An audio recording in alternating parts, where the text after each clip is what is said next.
Eclesiastes. Creio que no próximo domingo eu vou estar encerrando a exposição deste livro. Já são mais de 20 mensagens só neste livro.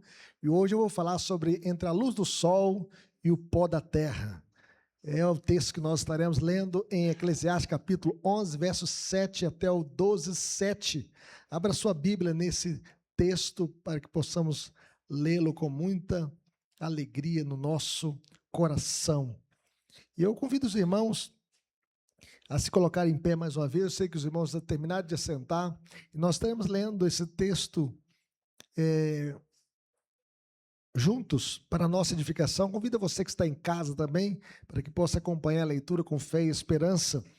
Eclesiastes capítulo 11, versículo 7 até o versículo 7 do capítulo 12. Diz assim: doce a luz e agradável aos olhos ver o sol. Ainda que o homem viva muitos anos, regozije-se em todos eles. Contudo, deve lembrar-se de que há dias de trevas, porque serão muitos. Tudo quanto sucede é vaidade. Alegra-te, jovem, na tua juventude, recreie-se o teu coração no dia da tua mocidade. Anda pelos caminhos que satisfazem ao teu coração e agrada aos teus olhos. Sabe, porém, que de todas essas coisas Deus te pedirá contas. Afasta, pois, do teu coração o desgosto e remove da tua carne a dor, porque a juventude e a primavera da vida são vaidade. Lembra-te do teu Criador no dia da tua mocidade, antes que venham os maus dias e cheguem os anos dos quais dirás: não tenho neles prazer. Antes que se escureça o sol, a lua e as estrelas do esplendor da tua vida e tornem a vir as nuvens depois do aguaceiro, no dia em que tremerem os guardas da casa, os teus braços, e se curvarem os homens outrora fortes, as tuas pernas, e cessarem os teus moedores da boca, por já serem poucos, e se escurecerem os teus olhos nas janelas, e os teus lábios, quais portas da rua, se fecharem no dia em que não puderes falar em alta voz, te levantares a voz das aves e todas as harmonias, filhas da música, te diminuírem, como também quando temeres o que é alto e te espantares no caminho e te embranqueceres como floresce a amendoeira, e o gafanhoto te for um peso e te pereceu o apetite, porque vais à casa eterna e os pranteadores andem rodeando pela praça, antes que se rompa o fio de prata, e se despedace o copo de ouro, e se quebre o cântaro junto à fonte, e se desfaça a roda junto ao poço. Verso 7, todos juntos? E o pó volte à terra como era, e o espírito volte a Deus que o deu. Oremos. Pai querido, fale conosco por meio da tua palavra, Senhor, que a tua palavra possa encontrar guarida em nossos corações. Nós queremos viver todos os dias da nossa vida, Senhor, para o louvor da tua glória. Queremos, ó Deus, aproveitar, ó Deus, as coisas boas da vida que o Senhor tem nos dado, porque doce a luz, ó Deus, e o sol que desponta no horizonte é belo. Louvado seja o teu nome, Senhor. Mas nós queremos lembrar do Senhor, nós queremos lembrar do Senhor nos dias da nossa mocidade, nós queremos aproveitar todos os nossos dias da nossa existência para o louvor da tua glória. Queremos aproveitar a nossa saúde, a nossa sabedoria, ó Deus, todos os nossos talentos, dons, para o louvor da tua glória, Deus. Sopra sobre nós, ó Deus, renova a nossa fé, a nossa esperança e a alegria de viver na tua presença, Senhor. Que nenhum de nós, nesta noite, saia daqui do jeito que entrou, mas que saiamos daqui impactados por tua palavra, para viver uma vida que agrade o teu coração, uma vida totalmente rendida a ti, uma vida vivida na tua presença, no nome de Jesus. Amém. Podeis assentar. Nós vivemos uma época obcecada pela juventude. Eu me lembro que eu estava chegando em Guriri, aí tinha ali uma academia dizendo assim, culto ao corpo.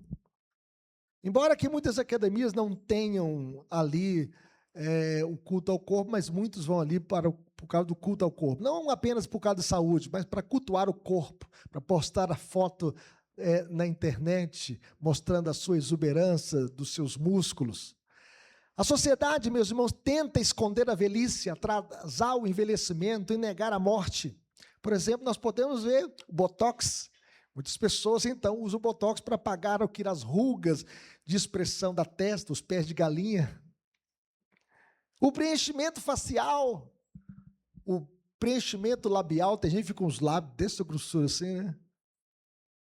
Para quê? Para recuperar o volume perdido pelo envelhecimento. As pessoas começam a ficar cheinhas, então elas recorrem à lipoaspiração para remover a gordura localizada. E o valor médio de um procedimento dele é de 10 a 25 mil reais. Essas pessoas não importam. Eu quero ficar, né? Dar um golpe na velhice. E a harmonização facial? A pessoa que faz a harmonização facial parece que vira um boneco, né? É um dos maiores fenômenos dos últimos anos, né? A harmonização facial. E o valor médio é de 8 a 25 mil reais. E você tentar, meus irmãos, construir um rosto artificialmente jovem, forte, vigoroso. Um rosto que não corresponde à idade real. A indústria estética cresce porque o homem moderno teme duas coisas. O homem moderno, ele teme o envelhecimento e teme também a morte. Não é apenas uma preocupação com a saúde, uma preocupação médica, é algo espiritual. O coração humano, ele deseja permanecer, mas vive uma realidade que passa, a vida passa. E o livro de Eclesiastes, ele confronta exatamente isso. O pregador aqui, ele não é pessimista, o pregador aqui é honesto, é realista. Ele olha para a vida debaixo do sol e analisa a vida, descreve a vida e mostra a vida como ela é. A vida é bela, mas é breve. A vida é doce, mas é frágil. A vida é luminosa, mas é passageira. E nessa passagem nós encontramos, então, talvez uma das mensagens mais pastorais de toda a Escritura. Aqui, Deus fala à criança, Deus fala ao adolescente, Deus fala ao jovem, Deus fala ao homem de meia idade, Deus fala ao velho, fala a todos nós. O texto nos ensina como viver quando ainda temos força e como morrer quando a força se vai, quando a gente começa a ter muitas dores no corpo, e a gente passa a não enxergar tão bem, e a gente não tem mais a força que a gente tinha antes. O problema aqui não é envelhecer, o problema aqui é viver sem Deus antes de envelhecer. A grande ideia do texto, meus irmãos, é que a vida deve ser desfrutada com alegria, vivida com responsabilidade, e entregue a Deus antes que termine. Nós devemos sempre viver na presença do Senhor, porque a vida só faz sentido quando Deus é tudo na vida. O pregador, ele organiza o seu ensino em 4 chamados, 2 para se alegrar, 1 para remover e 1 para lembrar. Em primeiro lugar, regozije-se na bondade de Deus. Veja o que diz o verso 7, vamos ler comigo? Doce é a luz, e agradável aos olhos ver o sol. Qual que é a primeira coisa que Deus fez quando criou este mundo? A luz. Haja luz e houve luz. Doce é a luz. A primeira verdade aqui é simples, meus irmãos. Viver é bom. Abrir os olhos pela manhã é um presente de Deus, é uma dádiva. Já pensou você acordar de manhã e olhar para o sol, olhar para a luz? Respirar é graça comum. Comer, já pensou aquele almoço maravilhoso, aquele churrasco assim, né? Com uma picanha e com a salada, com arroz no alho, aquele feijãozinho que tem bacon no meio. Você ficou com água na boca, né? Deu vontade de jantar, não deu? Veja bem, comer, rir, trabalhar, abraçar, tudo isso é presente de Deus. A Bíblia nunca ensinou o desprezo pela vida. Desprezo pela vida. Minha sogra estava contando hoje que uma senhora de 91 anos pegou um Uber e saiu. E aí, no meio do caminho, começou a gritar, ficou dizendo, eu quero descer daqui, né, eu quero morrer. Aí ele perguntou, se você, pastor, fosse Uber, o que você ia fazer? Eu repreendo o demônio que está perturbando essa mulher. Porque a vida é uma bênção de Deus. A vida é uma dádiva. Se você encontrar alguém que quer tirar a própria vida, pode repreender que é o diabo que veio para roubar, matar e destruir. Ore por essa pessoa. Então, meus irmãos, Deus criou o mundo e criou muito bom. Todos os dias, ao acordarmos, nós deveríamos dizer, como o salmista falou no Salmo 118, esse é o dia que o Senhor fez, regozijemo-nos e nos alegremos nele. Nós devemos nos alegrar, devemos esperar sempre um novo dia, com alegria, com entusiasmo e gratidão. Tem gente que já está pensando na segunda-feira, tem que trabalhar. Aí amaldiçoa a segunda-feira. Aí a semana toda é amaldiçoada. Porque todos os dias da semana nós devemos agradecer a Deus pela luz que nasceu, pelo sol que está brilhando. A luz do dia é doce. E contemplar o despontar do sol a cada manhã, meus irmãos, é uma experiência bendita. Uma experiência bendita. E o cristianismo não é fuga da realidade, é gratidão dentro dela. É agradecer a Deus. O pregador diz ainda que o homem viva muitos anos, regozijo em todos eles. A vida é um dom de Deus e nós devemos então saboreá-la com gratidão e exultação. Envelhecer, meus irmãos, não é uma maldição, é um privilégio negado a muitos. Muitas pessoas não conseguem envelhecer, morrem ainda jovens, morrem ainda novos. E se você não quer envelhecer, você tem que morrer jovem. E eu quero envelhecer. Eu já passei dos 50 e quero chegar aos 100. Com saúde, pregando, andando, caminhando, louvando a Deus, cantando, levantando as mãos aos céus, evangelizando de casa em casa, compartilhando o evangelho. Ah, se Deus me der uma bênção dessa, é uma alegria muito grande. Um velho crente disse certa feita, com o Senhor a vida fica cada vez melhor. Viver com Deus, meus irmãos, e viver uma vida longa é um privilégio, uma bênção.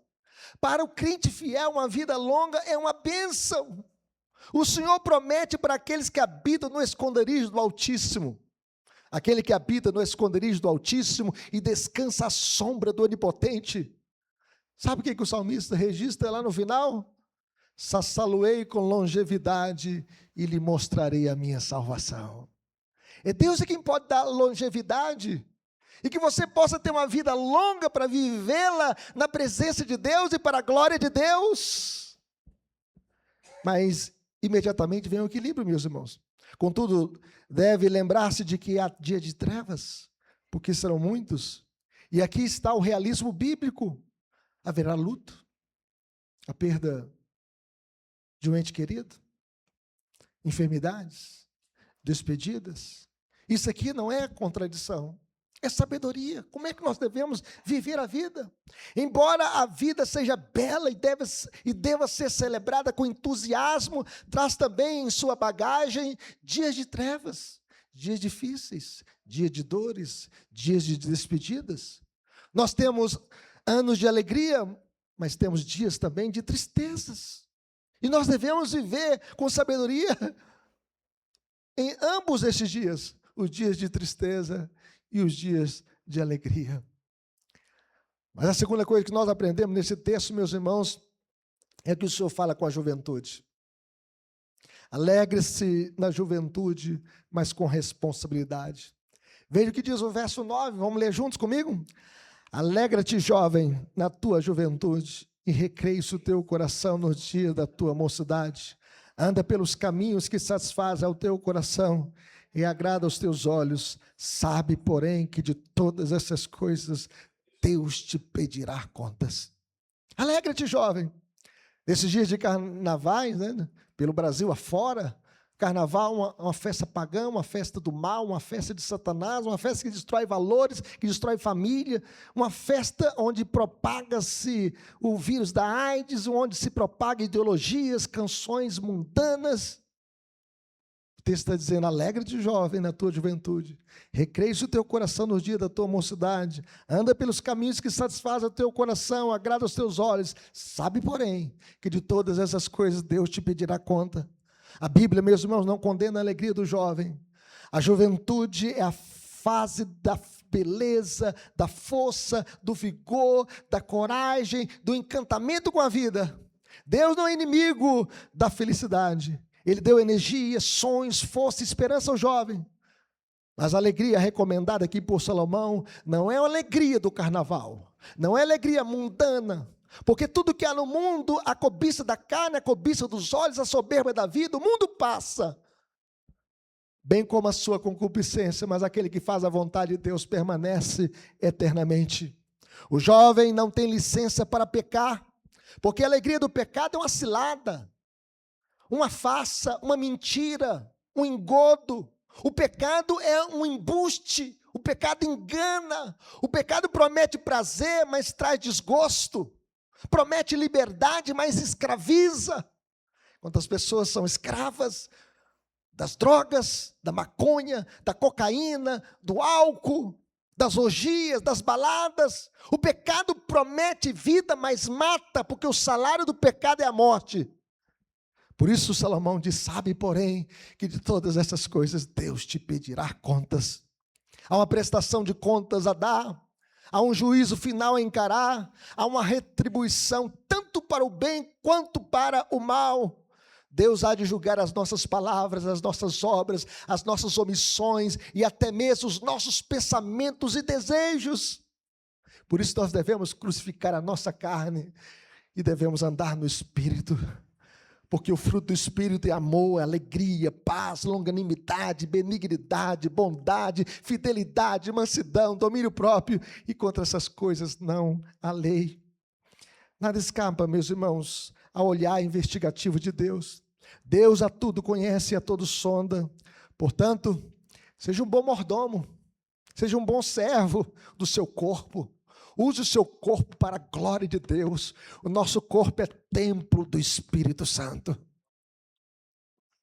Eu me lembro, com 18 anos de idade, entrei numa reunião de oração totalmente perdido, totalmente mundano. Mas Deus falou ali comigo, conserta-te na minha presença, porque eu não tenho gostado onde tu tem andado. E desde aquele dia, nunca mais fui a mesma pessoa. Jesus entrou na minha história, mudou a minha mente, mudou o meu coração, tirou o coração de pedra e me deu um coração de carne habitado pelo Espírito Santo. Use o seu corpo para a glória de Deus, cuide da sua saúde física e emocional, fuja das propostas mentirosas do mundo e de Satanás, fuja das paixões da mocidade, cuide do seu corpo, de sua mente e de sua alma. O movimento feminista é um movimento pagão, um movimento perverso, e diz assim, meu corpo, minhas regras. O nosso corpo tem a regra de Deus, ou as regras de Deus.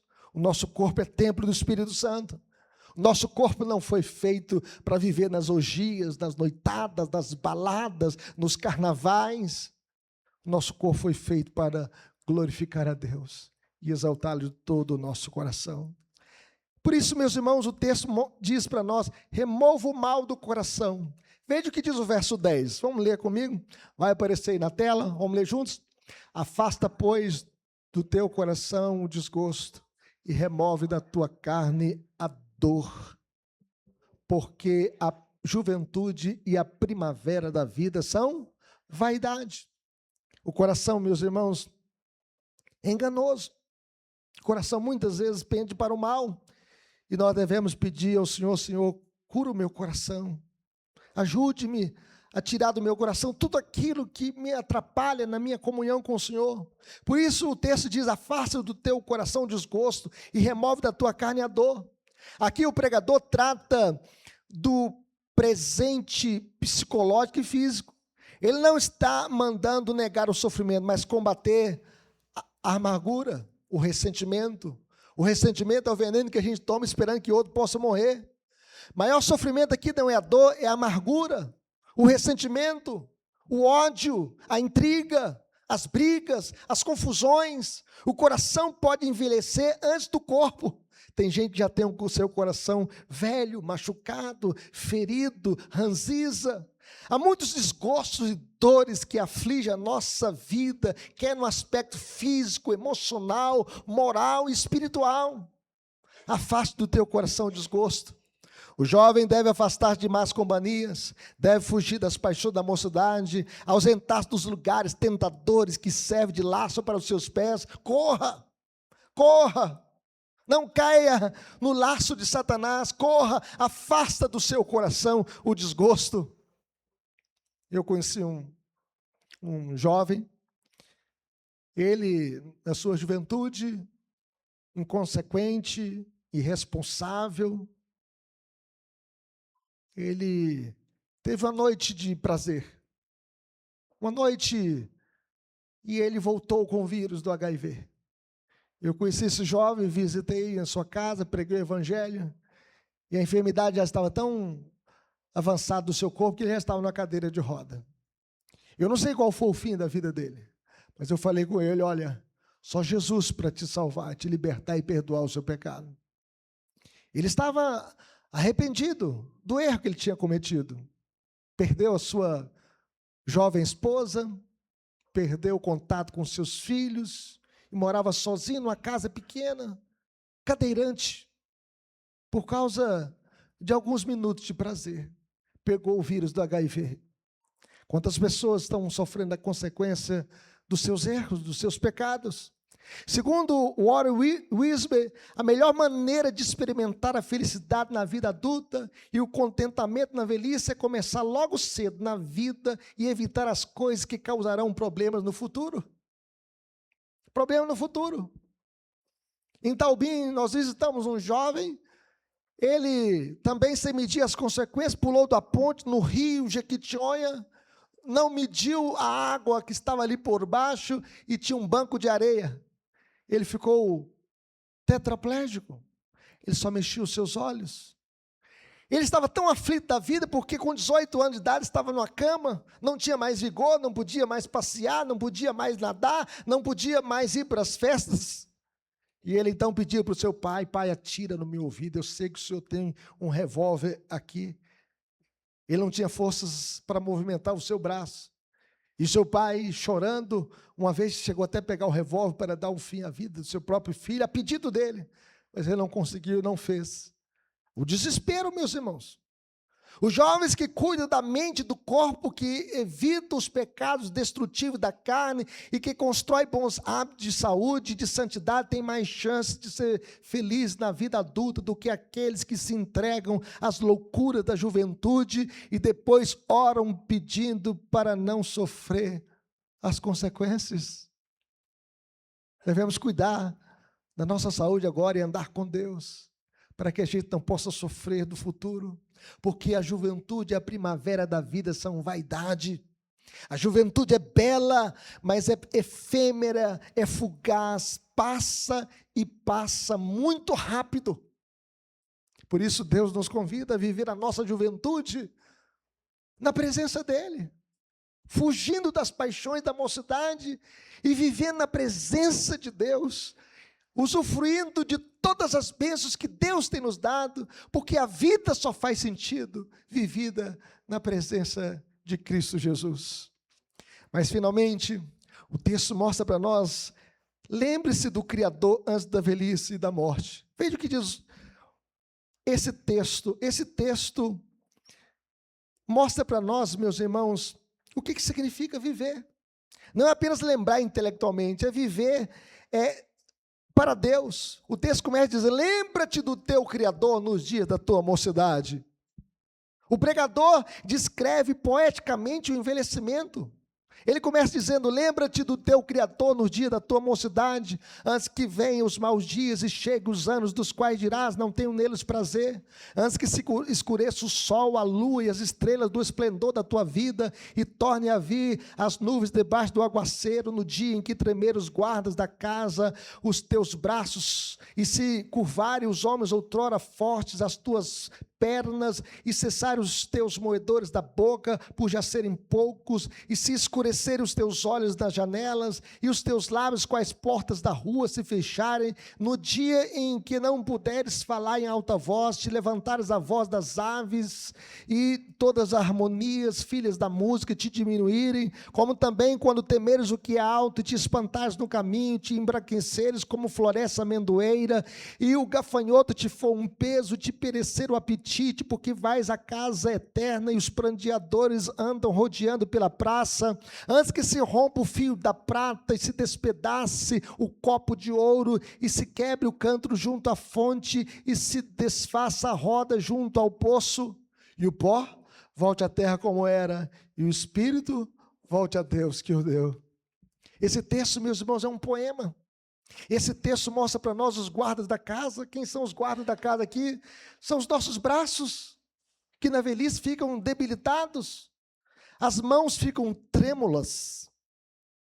Já viu quando a pessoa começa a dar Parkinson, começa a ficar fraco, as pernas já não se sustentam mais, as pessoas têm que amparar ou andar de andador.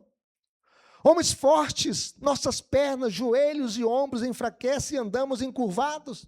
A pessoa que antes andava ereta agora está encurvada, que vai envelhecendo. Os moedores da boca, nós perdemos os dentes. E a gente tem que procurar um dentista, tem que colocar uma prótese, tem que colocar um dente que caiu. As janelas, a visão fica falha, e a gente tem que usar óculos, tem que colocar um óculos para miopia, um óculos para astigmatismo, tem que fazer uma cirurgia, um procedimento tirando a catarata. As portas, a audição enfraquece, a gente começa fala de novo que não estou escutando, ou colocar um aparelho auditivo para que a gente possa escutar. A amendoeira, porque o cabelo começa a embranquecer, e outros começam a cair. A insônia chega, nós despertamos cedo com o cântico dos pássaros.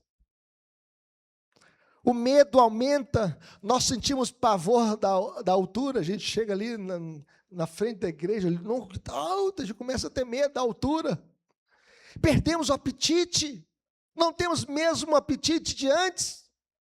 A casa eterna, porque nós vamos à casa eterna e as pessoas choram a nossa morte.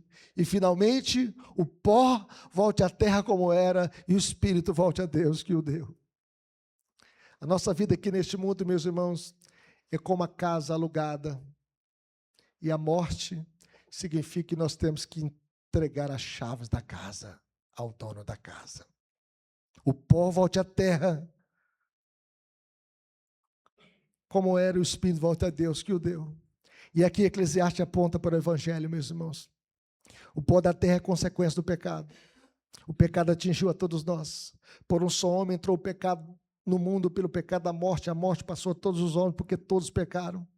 Cristo também, ele entrou no pó, e ele morreu a nossa morte, ele morreu a pior morte, a morte de cruz.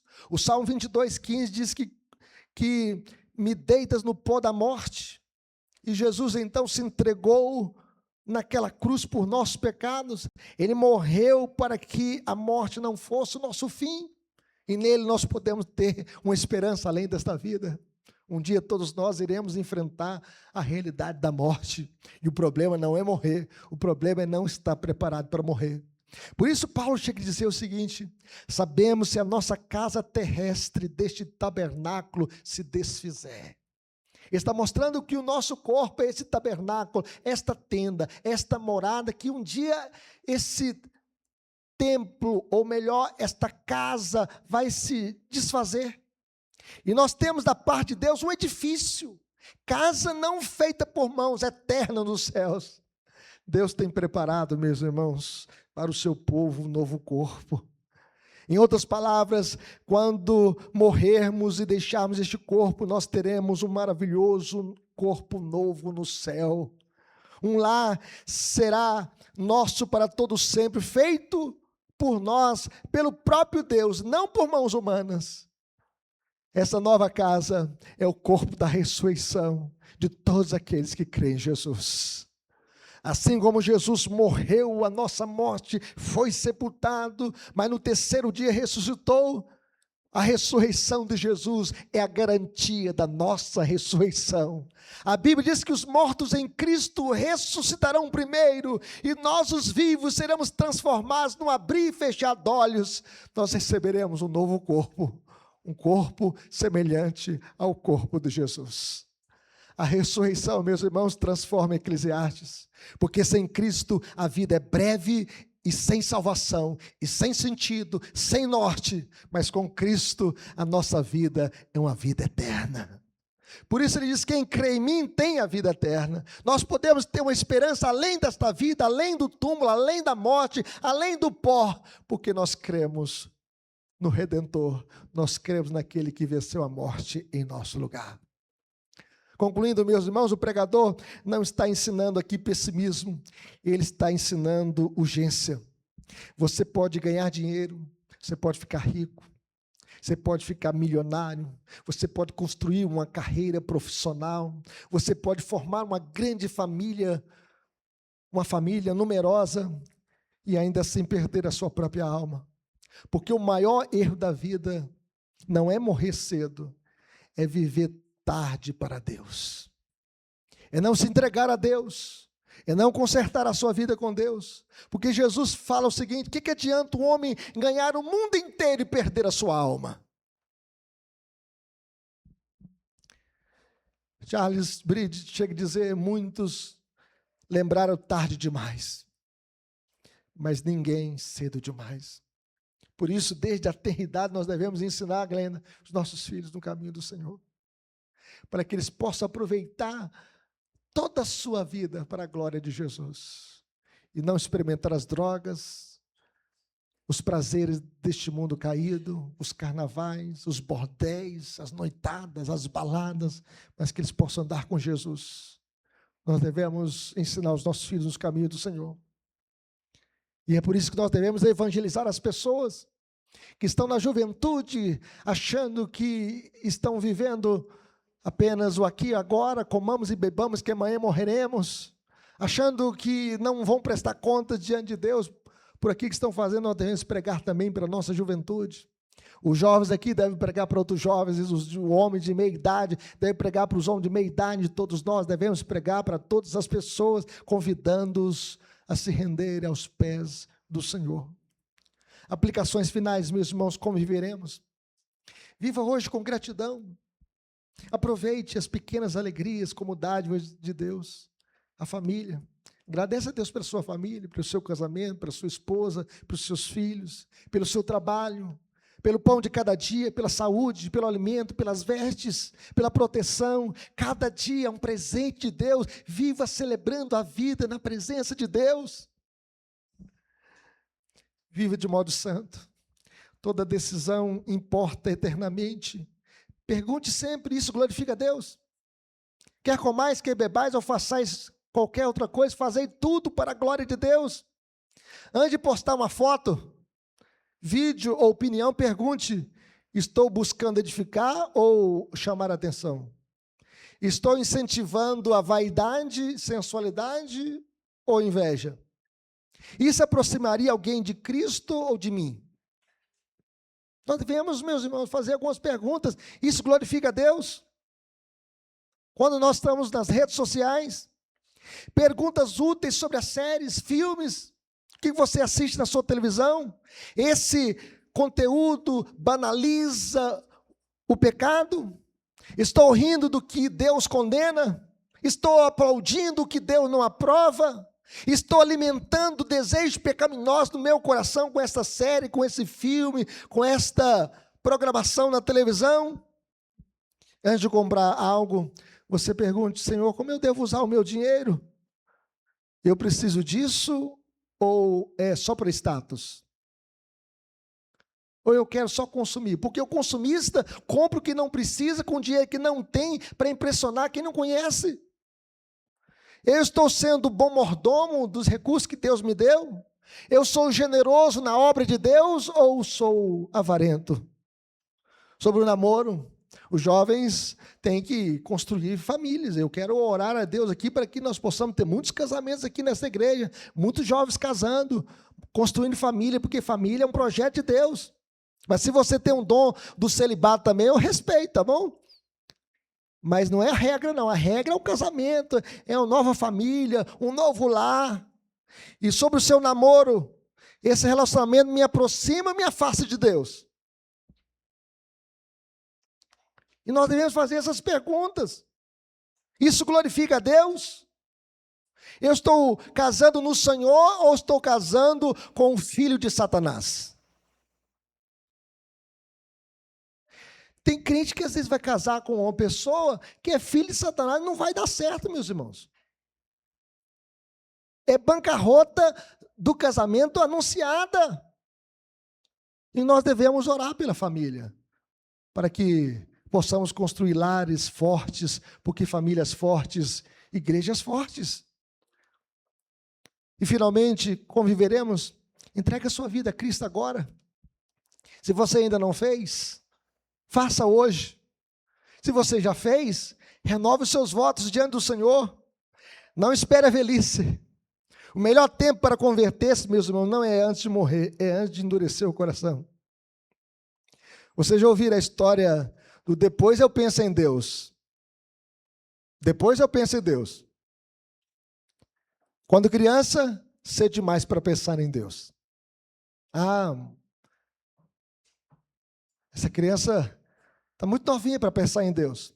Quando o jovem começa a trabalhar, namorar, muito apaixonado para pensar em Deus. E aí a pessoa casa, começa a construir o seu lar, os seus filhos, a sua empresa.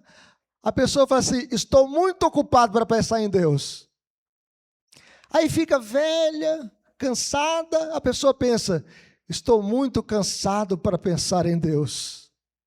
E aí lá no velório, a pessoa sendo velada ali, o diabo dá uma gargalhada, muito tarde para pensar em Deus. Que você possa pensar em Deus agora.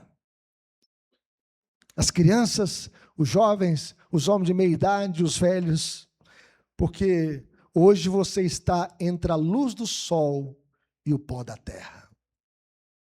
Esse é o tema da nossa mensagem. Nós estamos vivendo entre a luz do sol e o pó da terra, mas em Cristo, meus irmãos, há algo melhor. Não apenas mais vida, mas vida eterna. Hoje é o dia de você renovar o seu compromisso com Cristo. Hoje é o dia de você entregar a sua vida a Cristo, porque amanhã pode ser tarde demais. Que Deus nos abençoe.